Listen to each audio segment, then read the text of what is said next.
Sarvesham Shantir Bhavatu Sarvesham Purnam Bhavatu Sarvesham Mangalam Bhavatu. May there be happiness for all. May there be peace for all. May there be wholeness for all. May there be auspiciousness for all. It is already there.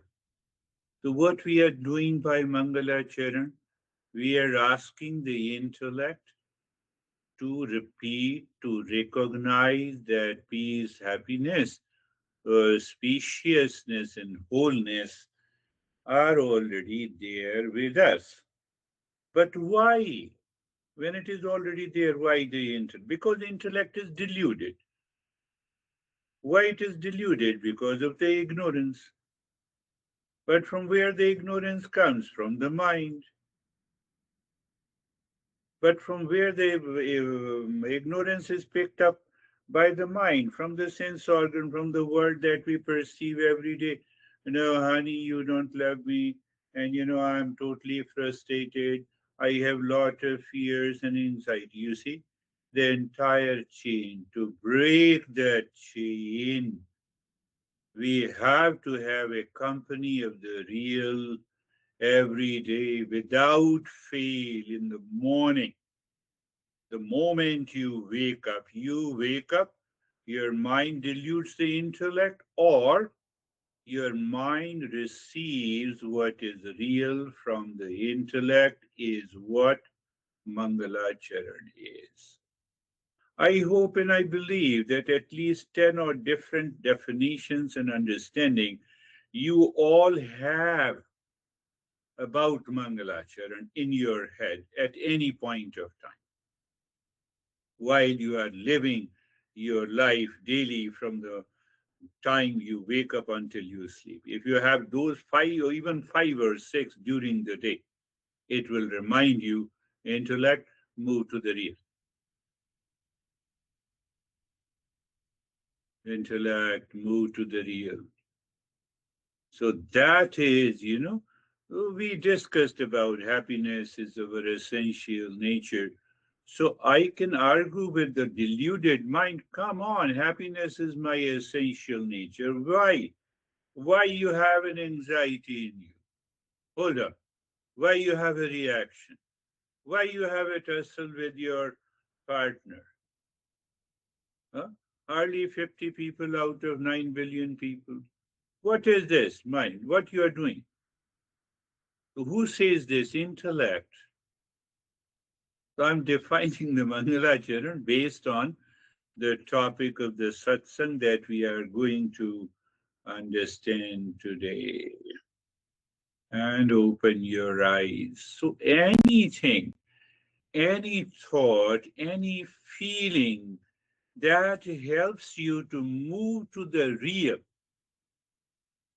and especially the Mangalacharan. We picked up one mantra by consistent and constant repetition, not habitually, but consciously, will help you to move ahead in this journey. Uh, Now you see that why we are doing satsang. Until now, we had couple of sessions I picked up from different sources. From today, we will follow the satsang, some of the main principles, so that you understand. And today's principle is, what is today's principle? Today's principle is sats, uh, what I could say, let me rephrase it. Uh, Intellect, intellect and the satsang. How intellect, or I can say how intellect or satsang leads to harmony in life, and why absence of satsang in life leads to suffering. So our masters always talk that you have to attend this is not a formal, you can say it is a formal session, but from point of view of Eastern wisdom, it is all satsang. We just understand, move, and reflect on the company of the real. Just take one example before you start sharing your experiences. I've been talking, you share your experiences, means you express your thought in the form of a speech that is also an action. What is the source of it? We discussed about attitude, behavior, and conduct. So that is the cause of my thought, speech, and action, right? So what is the cause of attitude, behavior, and conduct? We know my past impressions, my craziness, the way I lived my life in the past, my delusion, my ignorance, my impulsive nature, right? So we have understood that point. Now, if the source of attitude, behavior, and intellect, you have to remind back. I'm not saying, but I'm just giving you a hint.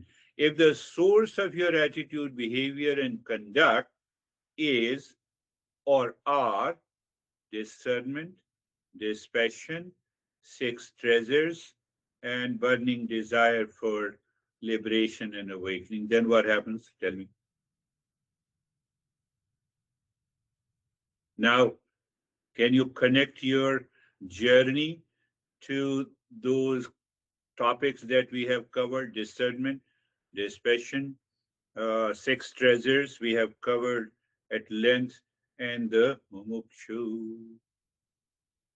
Have you ever thought of it? That is what the satsang reveals.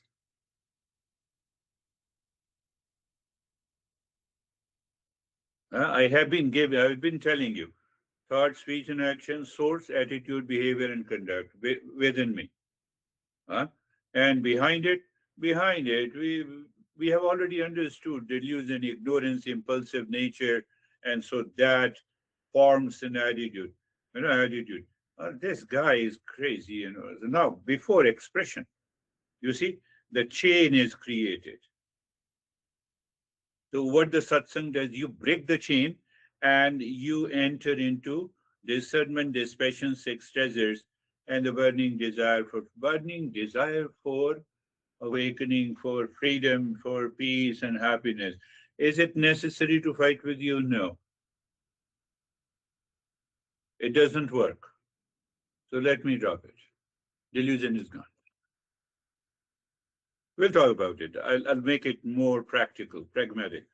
Hope that you will remember in satsang. So let us start with our sharing your experiences since the last session. David and Jerry, yes.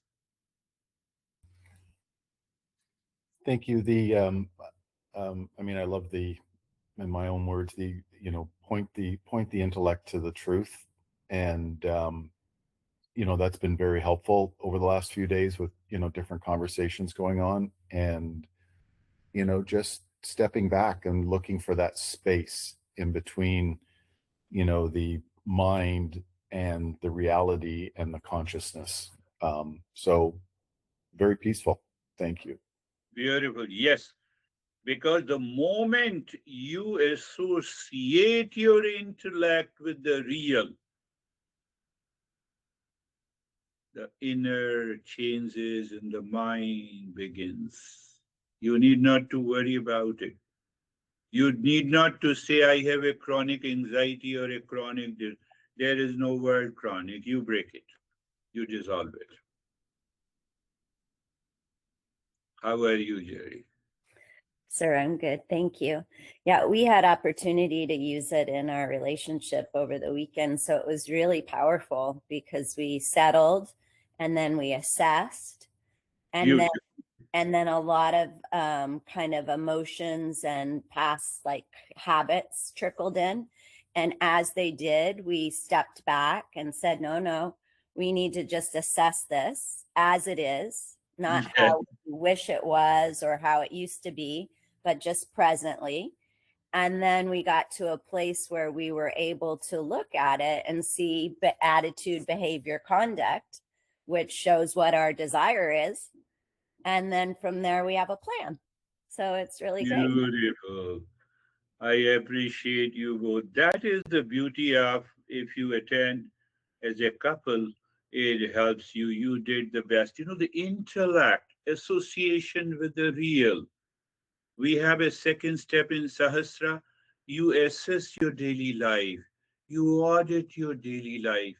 You are assessing and auditing, and you recognized I have a past wound in the mind. Oh no, let us get associated with the real, and you feel the sense of freedom. Look at the beauty of our great masters who evolved these principles.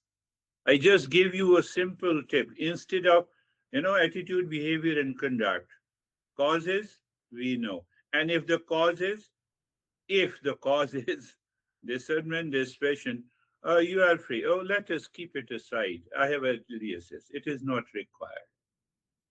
Beautifully said. How are you, Stephen? Thank you, sir. I've been great all weekend up until about 10 minutes ago. Um, I, I was late getting on. I got started in with some work this morning, got distracted, and then looked at the time and went, "Oh my God, it's 7:50." Oh, And as I go and I grab my computer, I'm feeling this energy level just start to increase within me. And then it all fell apart because I grabbed my cup of coffee, it hit the chair, went flying, like anything that could possibly go wrong went wrong. And then I had to hit the coffee out of the way so it wouldn't land on my computer, which made a bigger mess. So I've been cleaning it up and listening during the start of everything. But what did happen was is that I realized immediately that increase in energy that was taking place inside of me. And I stopped it and actually started laughing at myself of the fact that I now know that I can't. And usually don't start anything before the session. But today I decided it, and now I know why I can't do it. So it will never you, happen again. So thank you. you see, recognition, realization comes through the intellect. And I'll just wait for a few minutes. I'll talk about this energy also. I'll make a very wonderful metaphor that I believe it's a wonderful, but when I say you have to let me know. How are you, Samir? Sir, I've been noticing one thing that the reaction time is becoming totally negligible. Means Yeah, after the incident, there is no reaction feeling in me. Means no craving, no revenge, yeah, no enmity. Mind doesn't feel to take revenge from that person. It forgets everything after that incident. beautiful, And it becomes calm automatically beautiful, without doing anything. beautiful. You are It taking the doesn't same want thing. to involve itself in unnecessary argument inside Yeah, with the mind. So it doesn't yes, want to talk useless things inside. yes, Mind you are don't right. want. Attitude, behavior, and conduct. Behind that, we have the two doors are open. One door open to the impulsive nature, other door opens to the discernment, dispassion, six treasures, and burning desire for. And from there, it goes to the attitude, behavior, and conduct. From there, it goes out in the form of a thought, speech, and action that defines my personality. So beautifully said. Yes, it happens. It means that from inside we are purifying the mind. Is it a purification of the mind? Answer is yes. How are you, Christina? Rago, can you speak? If you can speak, say yes. If not, I'll go to another Christina.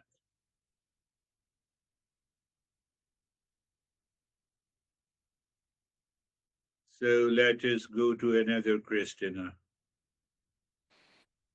Thank you, Girish. I had a moment this morning as I woke up quickly, didn't say the Mangalacharam first thing, awakening. I try to say it right when my eyes open because, the thoughts will start coming in if you don't say it right away. And I woke up really quick. We had a visitor coming in early in the morning, and I was tidying up super quick in the morning. And my honey was like, "Oh, we should turn some lights on." This was not funny in the moment, but we laughed at it after. He said, "We should turn some lights on." And because I was in just not I wasn't settled with the real because I didn't settle first thing in the morning. And I snapped and said, "Don't you know that I'm gonna do that? I'm doing this first." And Yes. then we both looked at each other and I was like, "Oh, I'm sorry. That was a habitual old that was my ego. I don't know." Yeah. But I nipped it in the butt right away, but it happened. So It's coming from the deep. What I'm saying again, it sometimes it takes time to understand. The moment you wake up in the morning, you start doing Mangalacharan. You need not to sit. You need not to stand. You are in a restroom, do the Mangalacharan.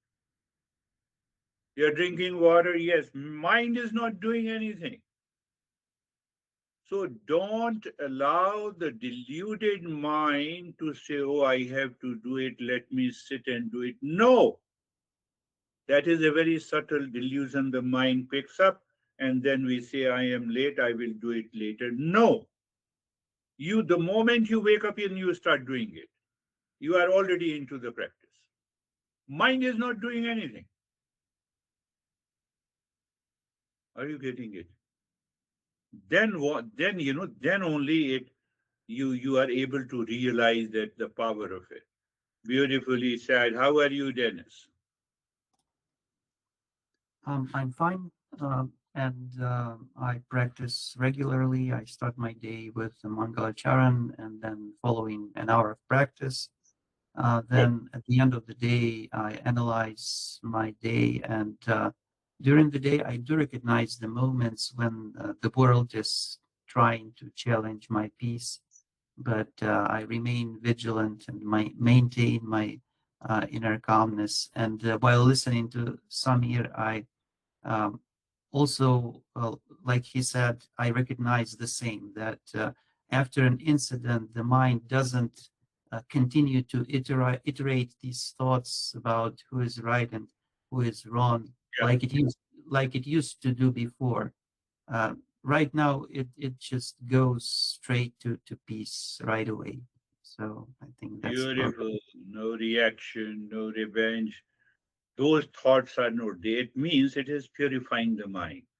We are purifying the mind deeper inside. Behind our attitude, behavior, and conduct, there is a reason of an impulsive nature, habit nature, which coincides with the world of people and events outside. If that is not there, we are definitely free. Vaibhav, you want to say? Thank you, sir. So I've noticed a couple of times, like even while sleeping, if some thought comes, because of this practice, it's automatically switched to Mangalacharan, or it automatically switched to that this is coming out of delusion, and at Beautiful. instant it will dissolve that thing instead of clinging on to that experience or that thought or that dream. It easily removes that at that time. Beautiful. That is beautiful. So our acronym, remember, you simply first remember the acronym, settle the mind. The moment you wake up in the morning, during the day, mind is in anxiety, oh, let me settle the mind. In the evening, I feel tired, let me settle the mind. And then we come to the letter A. We assess and audit our daily life in the evening. It is always good to practice Mangalacharan before you assess and audit, so that your intellect is clear to have a right perspective. H is the hold and apply the Eastern wisdom tools. I have told you there are four stages. We will talk about it, but you already know that includes discernment, dispassion, and the six treasures, and burning desire, mumukshu. That also includes mangalacharan, contemplation, reflection, listening and learning, etc., etc., etc. Ultimately, it leads to a direct realization. The fourth letter is A. Absorb through satsang. You start communicating to yourself. So from today, I'll just start a very, not in a formal, I don't want to use the formal way, but it's a systematic, you can say, I'll pick up 5 or 6 topics on the satsang. So first topic is a couple of you have shared your experiences, how intellect and or satsang, how intellect leads to harmony in life by satsang. An absence of satsang in life leads to suffering. The role of intellect is very important. Now, I told you that I'll give you a metaphor. So understand, uh, you are the owner of a car and you have a chauffeur driven car. Driver is there, driver, and then the steering. The driver has to manage the steering, and the steering is attached to engine and the wheels, and then you drive on the road. Clear? So satsang awakens the intellect so it is ready to drive your life. So how this metaphor can be associated? You are the real self. Intellect is the driver. Steering is the mind. Wheels in the body. Wheels are the senses with the body. Prana or energy is the fuel in the engine. So just remember, real self, I am, driver intellect, mind, and then wheels. Wheels are the senses, mind, sense organ, both senses. Motor organ and sense organs, and the world outside. You are sitting, your real self is always sits, it doesn't move at all. We have already discussed that. Now the intellect, it is the driver.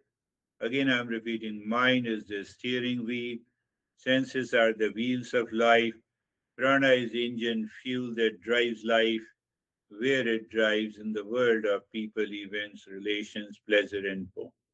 We have 2 options. You are drunk and driving, or you are associated with the real and driving. So simple to understand. Are you getting it? So if my intellect is deluded, or deluded, ignorance, impulsive nature, as a couple of you said that, I have my mind is filled with it now, no more filled with the reaction and anxiety, etc. So the intellect will not take the order from that impulsive mind. Means the mind is not dictating the intellect. It means you are not drunk. It is not a drunk driving.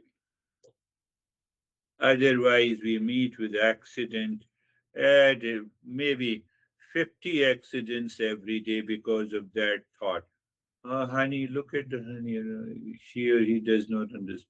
Then you are driving and look at this. Mind is constantly pushed outside. So what I said, intellect, again remember, intellect, if the intellect is drunk or deluded, you are to meet the accident, you will accumulate the past impressions, and these past impressions will return from your attitude, behavior, conduct, will be expressed in the form of a thought, speech, and action, and it will cause anxiety, duality, conflict almost every day. Satsang means what? Company of the real. Who recognizes the company of the real? Intellect. So by the satsang, We allow the intellect to know what is right, good and proper at a particular moment or event or relationship in the life. Sometimes the mind pushes you from inside. Look at this, my crazy partner, he or she does not understand. Let the intellect come get associated with the real. Let the intellect dictate over the mind. Mind, keep quiet. I'm not taking any action. I'm not reacting. Do whatever you want to do. Let you calm down first. It is her or his choice. Let him or her do whatever he or she wants to do. You say it, you are communicating with your mind and you raise your level of awareness. You don't allow the intellect to dictate the mind. You don't allow the mind to dictate the intellect. You have really heard the satsang, you have understood it, you have recognized it, you have applied it, and you have. Is it not a simple thing? But yes, it demands a repeat practice, without which nothing will happen. Nothing will happen. I can bet you nothing will happen. Why? The modern life, we are habituated, we are pulled up into the stress, reaction, duality, comparison, anxiety, etc. So it means it is the company of the unreal. So what the intellect does, intellect recognizes. Am I in the company of the real or am I in the company of unreal?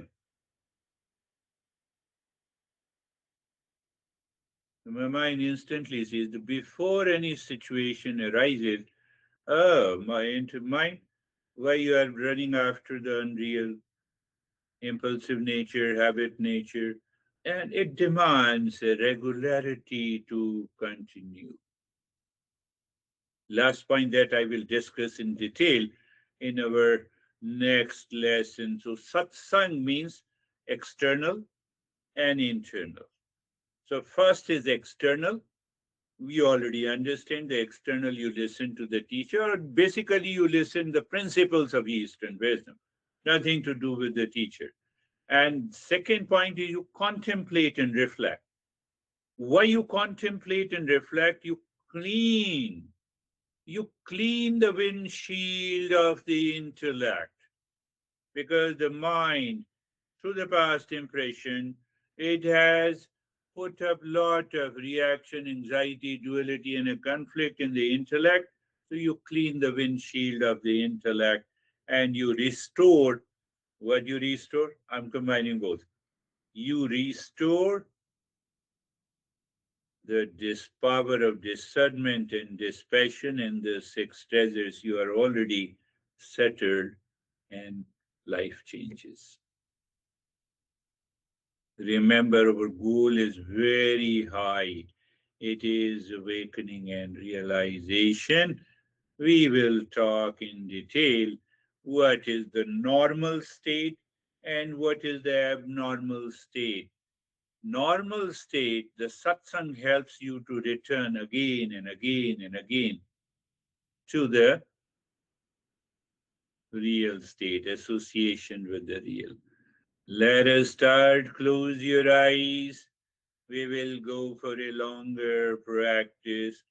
Sahasra, the next letter is R, where we recall and remember these principles. And seventh is the abide in the practice. So eyes are closed, stage one. I'm just making very logical so that you remember in the stage one. Eyes are gently closed, adjust and line the body, place, position, and posture. You feel it, you experience it, you recognize it. Who is recognizing? The intellect. Mind is doing and what the mind has to do now, mind has to move and become aware of the place, position, and posture. Second step is being comfortable means that your mind starts looking inside, means looking at the body, means it moves the mind on the skin of the body from the top of the head to the toes. What is the cognition? Cognition point is that you change the direction of the mind. If your intellect recognizes you have changed the direction of the mind, whether you feel the skin of the body or not, it doesn't matter. So the moment you change the direction, your reaction and revenge and etc. starts dissolving. That is the main point. We start, let's just scan the body. So we pay too much attention on the body. No. So when you move the mind on the body, you experience sensation, comfort, and steadiness. Now we move to the third step, being carefree. We already discussed in detail. It is all about observer and observed. So the intellect recognizes all your thoughts, feeling, emotions passing in the mind are observed. You are an observer. You did the separation. What is this separation? It is a power of discernment. And by regular practice, what happens? Throughout the day, you perceive all your experiences, events, people, and relationship. Your interaction is just a part of the observer. So you are always carefree during the day. Means what? Now I'm linking it. You will be amazed. That is what the dispassion is. Also, we have been working on those six treasures silently. Answer is yes. Even in satsang, communication, listening and learning, and even in the practice. So being carefree helps you to move to awaken to the two elements, viveka and vairagya, the discernment and the dispassion. And so that is why I had started saying in the next step, oh, do you have a glimpse of external calm, internal calm, uparama, or titiksha, all these six treasures? Now you see, you understand. And in that moment, when you are full of discernment, dispassion, full of six treasures, plus mumukshu, the burning desire, that state of the mind is there, and you repeat the Mangala Charan, you settle very fast. You evolve very fast. So that is why our fifth step, Sarvesham Swastir Bhavatu, Sarvesham Shantir Bhavatu, Sarvesham Purnam Bhavatu, Sarvesham Mangalam Bhavatu. Do you see the sequence of these steps in the first stage? May there be happiness for all. May there be peace for all. And when you say it, when you hear it, and you also say in your mind, it hits directly deep inside behind your uh, attitude, behavior, and conduct, those impressions, and it cleans. May there be wholeness for all. May there be auspiciousness for all. So you pick up from there.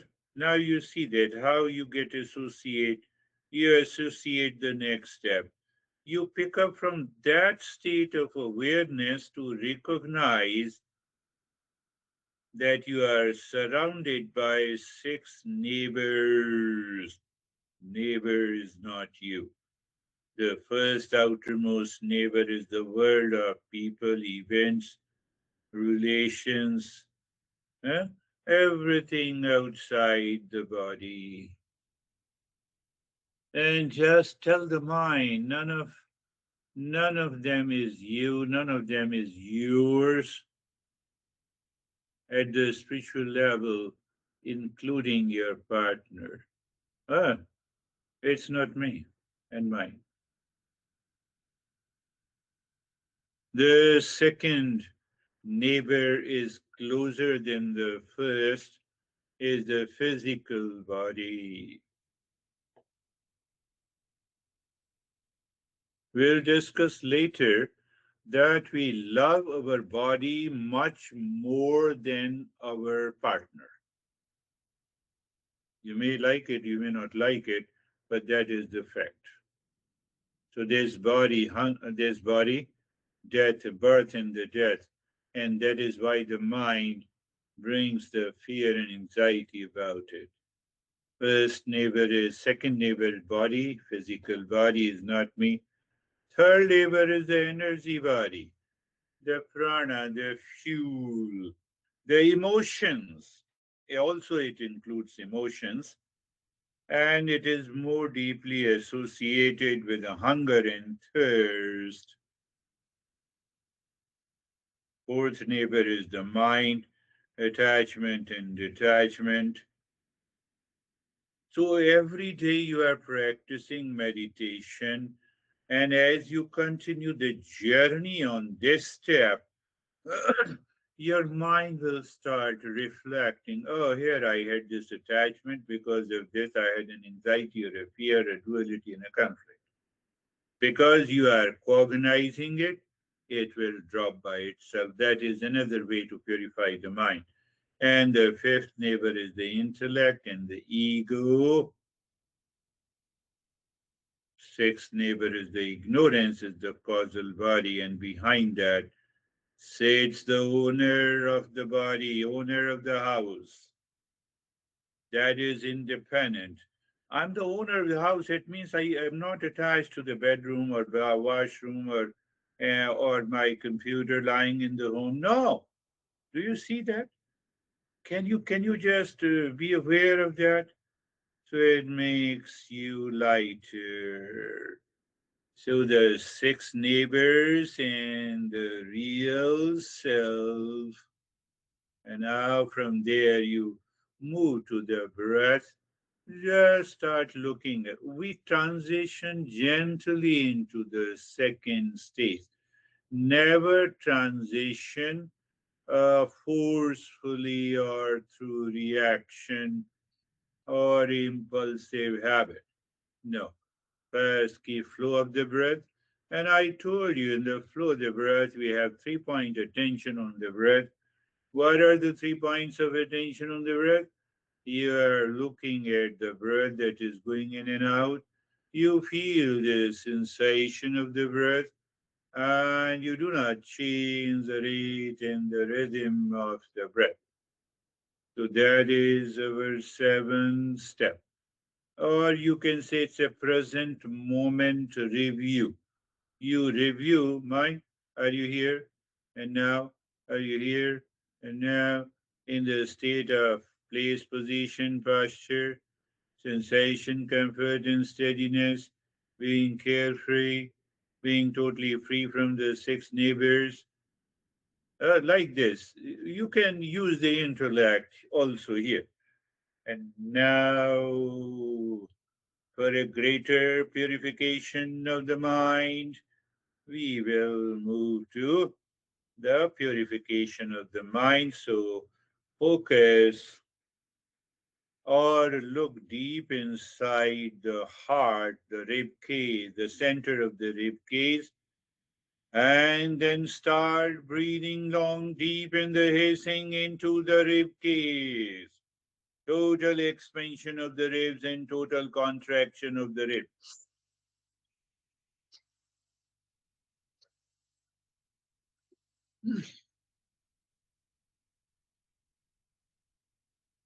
Long, deep in the hissing breath only into the ribs. So when I say only into the ribs, you expand your entire rib cage from collarbone to the last rib, and you exhale from the rib cage. Continue breathing.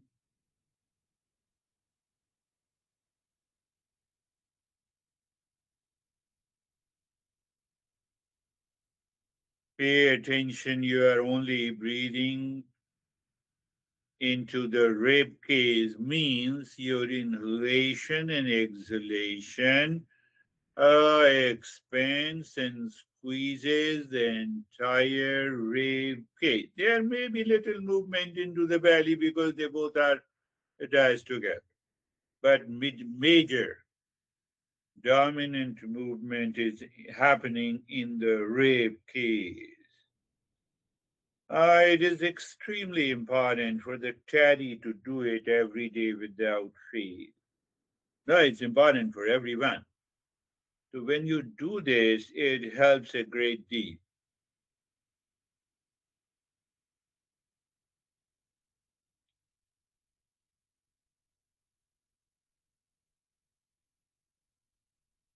Here, continuing the long, deep in the hissing breath into the rib cage, your focus, you are looking into the space deep inside the rib cage.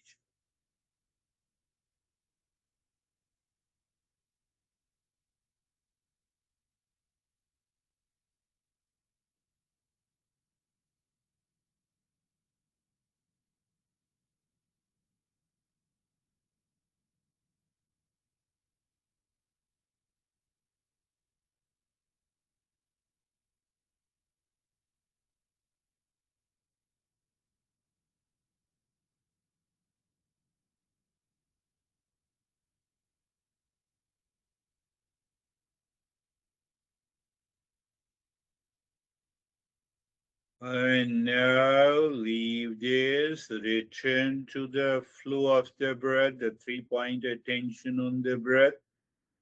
Watch the breath is normal. Now you are not changing the breath. You're watching, you're feeling the breath, your sensation, and you do not change the rate and the rhythm of the breath.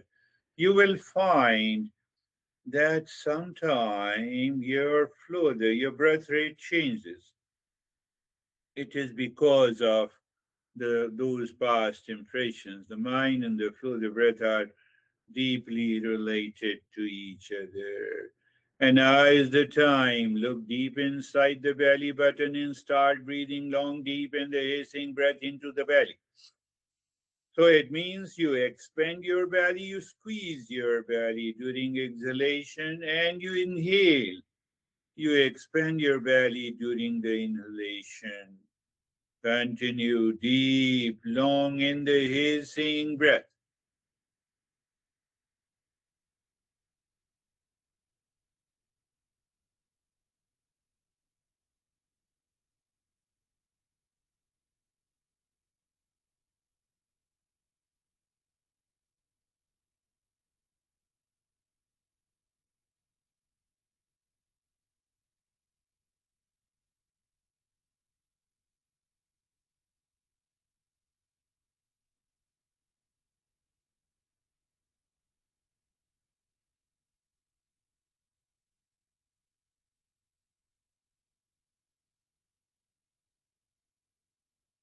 So doing long, deep in the hissing breath, you expand your belly during inhalation and you squeeze it during exhalation.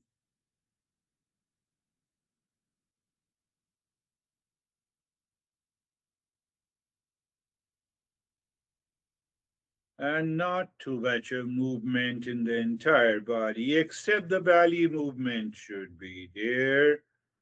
And that is okay.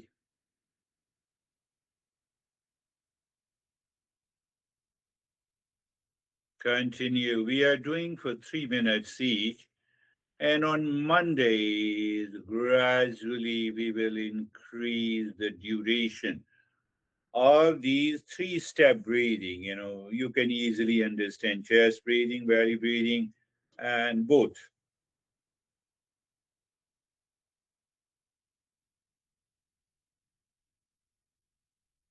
Um, yes, continue deep, long in the easing breath into your belly.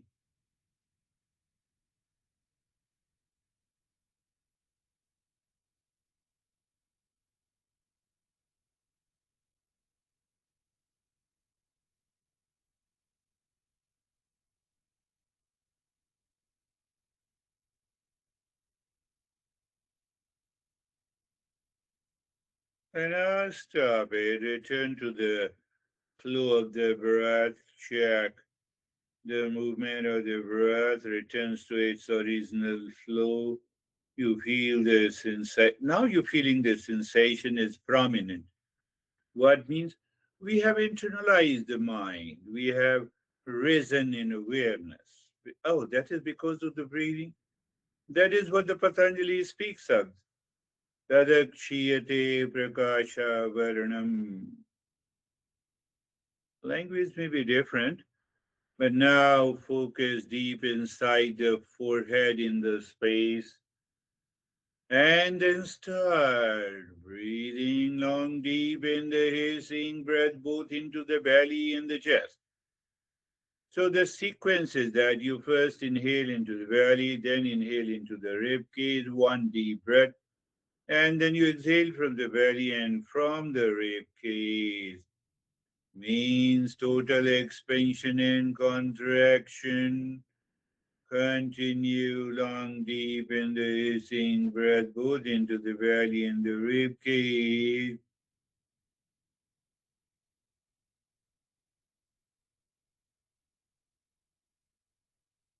Now, can you apply today's principle of satsang, the entire metaphor that I gave you?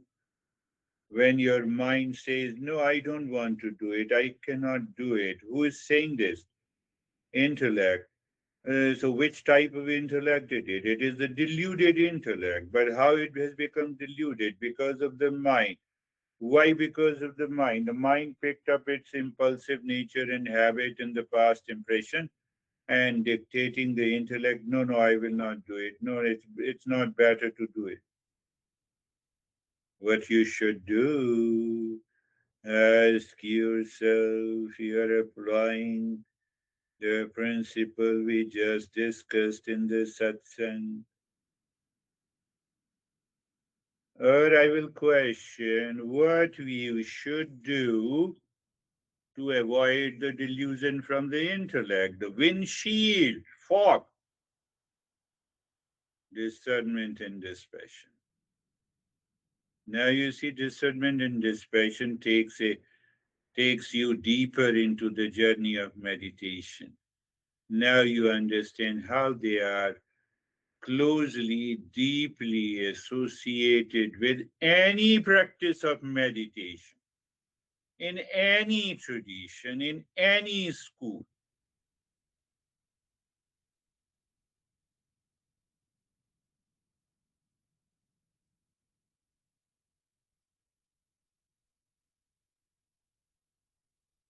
And now stop this, return to the flow of the breath. So I forget to mention, but I believe you should remember, flow of the breath, both the flow is equal or not. You just pick up, you just become aware. And after few weeks and months, you will recognize that every time you leave the breath on its own, after 30 seconds or at the beginning, you will find the flow of the breath to both the nostrils are equal. You are already in the state of meditation. The mind recognizes later if that happens. And now you start breathing deep, silent, and slow. And as you inhale, move the mind from the top center of the head down to the tailbone, singing mentally, Om Shanti. So as you say, Shanti touches the tailbone during exhalation. Again, you start saying Om Shanti, rising the mind from the tailbone to the top center of the head during exhalation.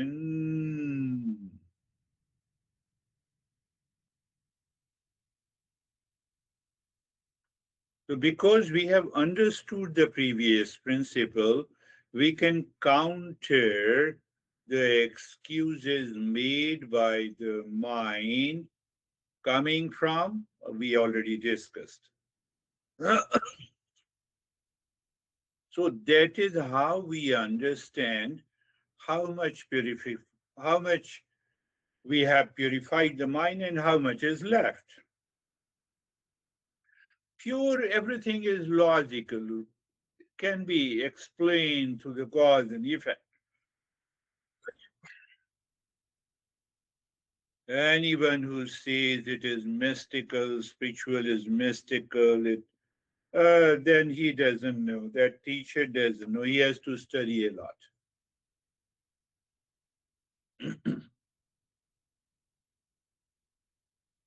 You are doing deep, silent, and slow breathing. You are doing nyasa, basically, if I make it one word.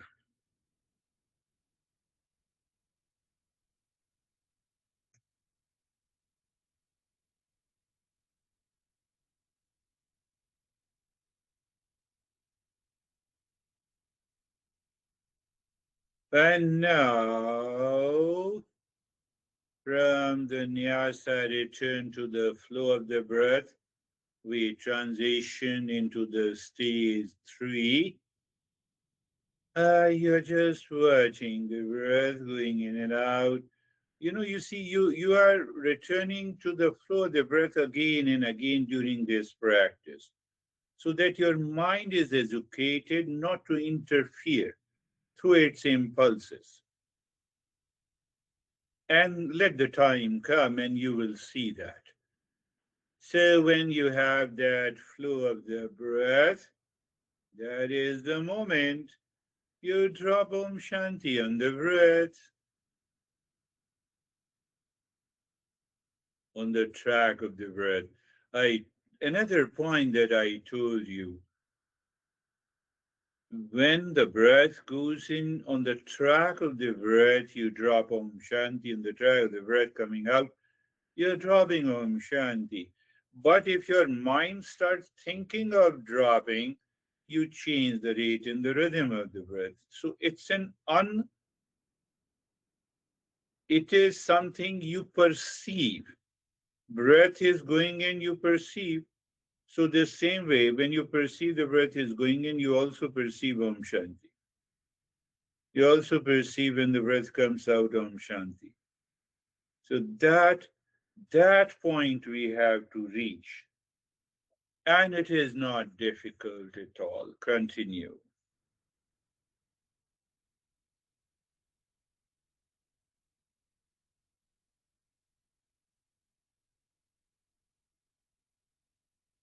Again, I'm making it very simple.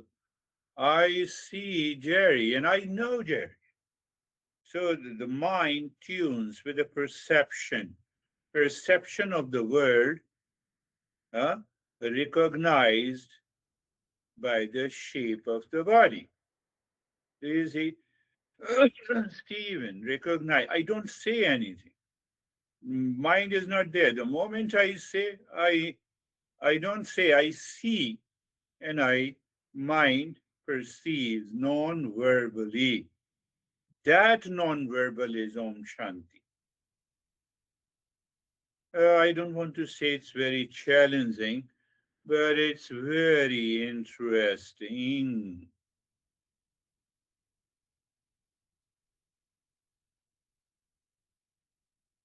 Very good. And now drop the Om Shanti on the 16 segments of the fingers, 16 segments of the fingers. We can do that even when our eyes are open during the day. You don't, you don't physically look at those 16 segments even when your eyes are open, and you just point out through the mind those segments. Means what? You're driving the mind to those 16 points. It is going to help you a great deal. That is obviously the next in the higher step. So continue dropping Om Shanti on the 16 segments of the fingers. That too is through the perception, more or less. But it has two or three different ways. Your mind is so much more than the mood of the mind.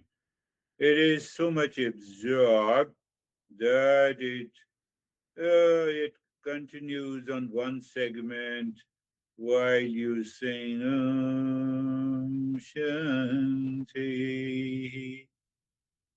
You're conscious, you're aware and alert, and the mind doesn't want to jump onto the second because so much deep absorption is there, and still you bring it back on the second point. Om Shanti.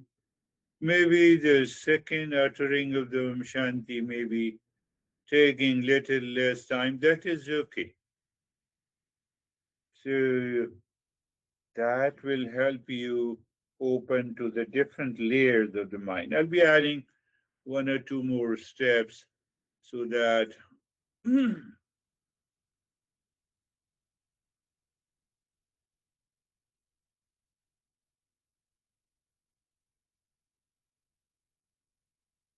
on Thursday's session, out of these 21, 22 steps, I'll break up to 5 steps, it becomes one practice. Another 5 steps, it becomes another practice. So that you know how to apply, when to apply.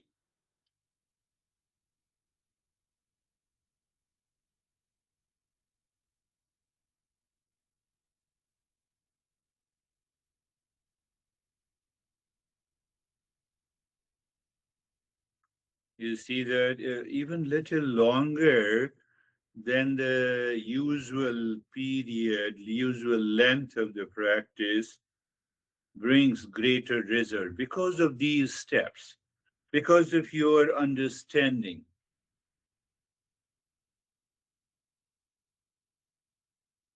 And now move the mind inside the heart, visualize the triangle, equilateral of any color, and then move the mind on each side of the triangle, dropping Om Shanti clockwise and anti-clockwise. And just continue to see, experience. There is a perfect sync when you move the mind clockwise and anti-clockwise.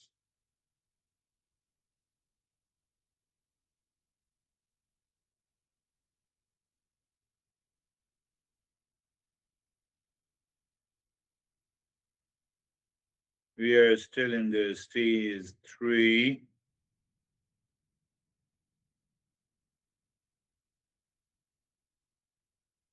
Stage 4 is all about absorption, a state of doing nothing. Here you are doing something. And the moment you find this thing, push the mind deep inside the cave of your heart, singing mentally, watching mind seems to stop. That moment you say Shanti, and after that you do nothing. You already transition into the stage 4. Well, normally, I name it as self-absorption and waiting, both. You are waiting in that state of self-absorption. It means what? So that self-absorption is not an unconscious state. No, it is fully, you are aware, self-absorbed. So greater, deeper the absorption, you may find bodilessness. You may find acute tingling, numbness, and other visions in the colors. Okay, because the mind leaves completely its habit, its impulsive nature. Okay, when it leaves compulsively its nature,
so in that self-absorption,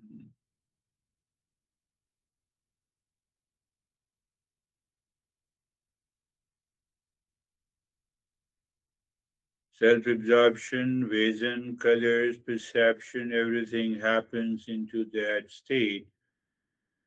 So our masters have recognized, oh, this experience means this.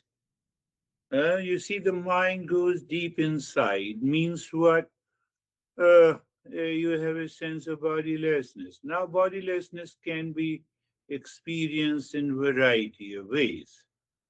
So those masters have recognized it and they have passed on that wisdom to us.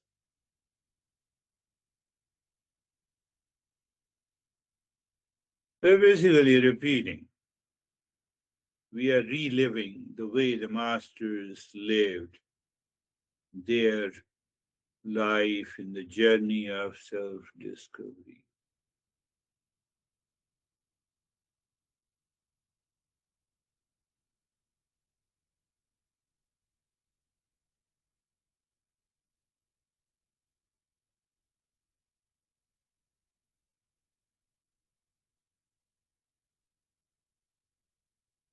Now we move to the stage 5. Even when you do on your own, either you recite mentally or loudly, whatever the way you like on a given day.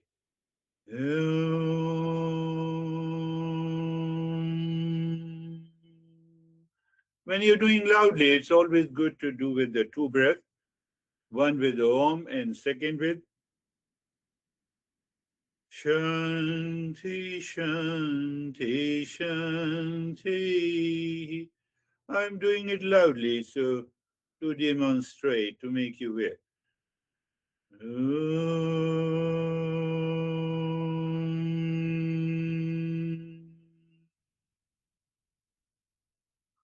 For inhalation, you give time if you are doing it loudly.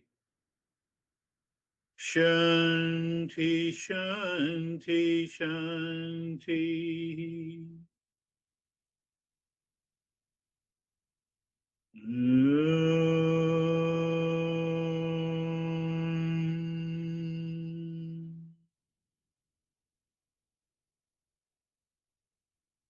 Shanti, Shanti, Shanti.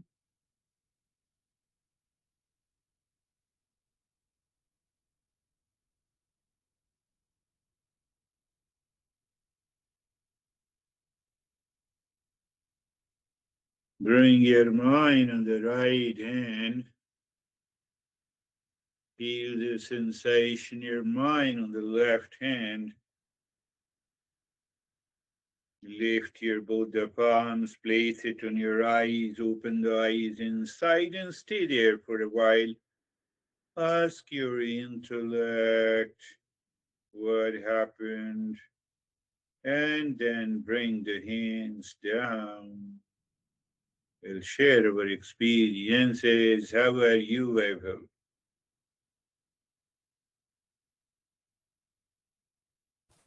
Thank you, sir. So mind was calm. Like it sees when it sees the separation between the thought and self, then that thought goes away. So it became restful. And it can happen all the time during the day in the waking state also. It happens. You feel like that. Oh, I have not to do nothing. But still you are doing everything. That state is, it seems unusual, but it is very, very much alive. How are you, Stephen?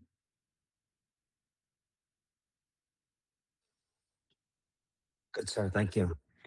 I closed my eyes and I heard place, position, and comfort. And it was like a movie went into fast forward, and I was able to see all the breathing, all the going to the nyasa, the japa, the whole thing, and I just immediately settled at the very end and was completely self-absorbed. And it was this separation between the space that I was within and hearing your voice, but the entire meditation was just in a self-absorbed state. So thank you. Beautiful, excellent. Separation from what? What I am not. What I am not. Six neighbors. How are you, David and Jerry? Thank you. Yeah, very similar to Stephen's. I remember all the stages. I remember your voice similarly at a distance, and um, just pure pleasant bliss. Beautiful. Beautiful. How are you, Jerry? Sir, I'm good. Thank you. Yeah, the guidance is just so brilliant. It just takes us on this really nice journey, and we've done it so many times now. It seems to we just get there a lot faster. So thank Yes, you. beautiful, yeah. And we are also going deeper into understanding each and every step, like the one that I told towards discernment and dispassion. It happens. How are you, Dennis? A very deep, peaceful, joyful, thoughtless state during the meditation, and it continues after the meditation. Thank you. Beautiful, joyful, peaceful, beautiful. How are you, Christina? Thank you, Girish. I appreciate you guiding us through this. It was very deep for me, and I did throughout the whole thing was able to follow you. And I feel like now that understanding what everyone is saying about that separation and having that check-in throughout the whole meditation of, okay, I'm following, but Yeah. I'm in that deeper space, and it's just wonderful. Thank you. Beautiful. Yeah, you all need not to worry because I help you return to the flow of the breath again and again during the practice of meditation. So you just move with the flow, listen, follow it, and that is it. Beautiful. How are you, Samir? Sir, total awareness was there, no sleep, no distractions, and Yeah, sometimes no. Before when there were long meditations, no, I used to sleep, but now it is yeah, not like that. Now I am aware that means I don't sleep nowadays. beautiful. Yeah, that is a great change. Normally, majority of the people feel sleeping is also one aspect of meditation, or meditation is just sleeping. No, that is not.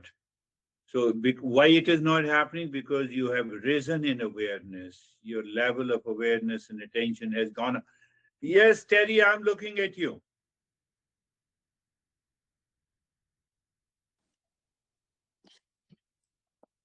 Yes. I had a lot of things to trying to distract, Okay. but I feel that I kept my intention in the direction of the meditation, even while I dealt with the interruption. Yeah. Yeah. That is the right approach. Mind is distracted. Intellect is aware. Intellect says, where is the discernment? That distracted thought, you leave it, you return to the meditation. That is why we are learning discernment and dispassion. It happens in a fraction of a second. Beautiful. I appreciate. Remember, we have 2 days, today is Monday, Tuesday, Wednesday. So remember this and apply that in your daily life. What I said, you are. You are a passenger. Intellect is the driver. Mind is the steering. Sense organs are the wheels along with the body. Prana is the energy. Intellect is deluded, how it will drive life.